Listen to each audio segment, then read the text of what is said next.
సాక్షాత్తు శ్రీ మహావిష్ణువే మానవ రూపంలో అవతరించి ఏదో సందేశం చెప్పారు. కృష్ణయ్య చెప్పింది సందేశమే, రాములు వారు చెప్పింది కూడా సందేశమే, తర్వాత నరసింహస్వామి చెప్పింది కూడా సందేశమే శ్రీ మహావిష్ణువు అవతారాల్లో. కాబట్టి ఇట్లా ఈ సందేశాలు ఇచ్చే అవతారంలో మనకి రామాయణం, రామావతారం ఒక గొప్పతనం.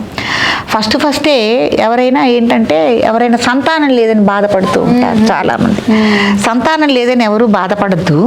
ఇట్లా నోములు వ్రతాలు కానీ ఏదన్నా మనం యజ్ఞయాగాది క్రతువులు కానీ చేయటం వల్ల ఆ యజ్ఞ ఫలితంతో సంతానం పొందొచ్చు అన్నదే మనకి ఫస్ట్ తెలియజేస్తుంది.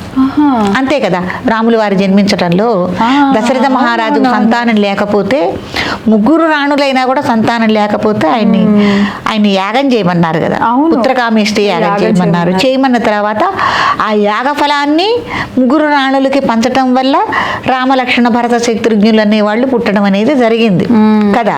కాబట్టి ఫస్ట్ మనకు అక్కడే తెలియజేస్తుంది రామాయణంలో.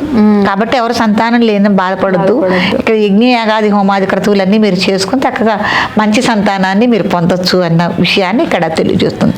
తర్వాత ధర్మాచరణ ఎలా ఉండాలి, ప్రజల్ని ఎలా పరిపాలన చేయాలి, ఎలా చూసుకోవాలి, ఒక భార్యాభర్తల అనుబంధం అనేది ఎలా ఉండాలి. చాలా మంది అనుకుంటారు సీతామ్మవారిని 1-2 సార్లు అరణ్యవాసంలోకి పంపించేశారు కదా అని. ఏంటంటే కాలాలు మారుతున్నప్పటి నుంచి ఆ నీతులు ఉంటాయి కదా, ఆ వ్యవస్థలు, నీతులు, ఆచార వ్యవహారాలు కానీ మనస్తత్వాలు కూడా ఒక రకంగా మన కాలాన్ని బట్టి కూడా మారుతున్నాయి కదా నాన్న. అప్పుడు మనస్తత్వాలు అలా ఉండేవి, అట్లా నియమ నిబంధనలతో ఉండేవాళ్ళు. నువ్వు అరణ్యంలోకి వెళ్ళిపోనానా అంటే వెళ్ళిపోయాడు ఆయన. అన్న నేను వస్తానని లక్ష్మణస్వామి అన్నని కాసుకుని వెళ్ళిపోవటం జరిగింది. సరే మీరు వెళ్తున్నారు, నేను భార్యని, మీతోనే నేను అడివైనా రాజ్యమైనా ఏదైనా మీతోనే నేనని సీతాదేవి మనకి పుణ్యపురుషుల గురించి ఈ కథ మనకి చెప్తోంది. కాబట్టి అట్లాగే రామభక్తి ఎట్లాంటిదని మనకు ఆంజనేయుడు చెప్తున్నారు. కాబట్టి ఈ శ్రీరామనవమి అనేది అటు రామభక్తులు, ఆంజనేయ స్వామి భక్తులు అందరూ కూడా విశేషంగా చేసుకునేది, చాలా విశేషంగా చేసుకునేది.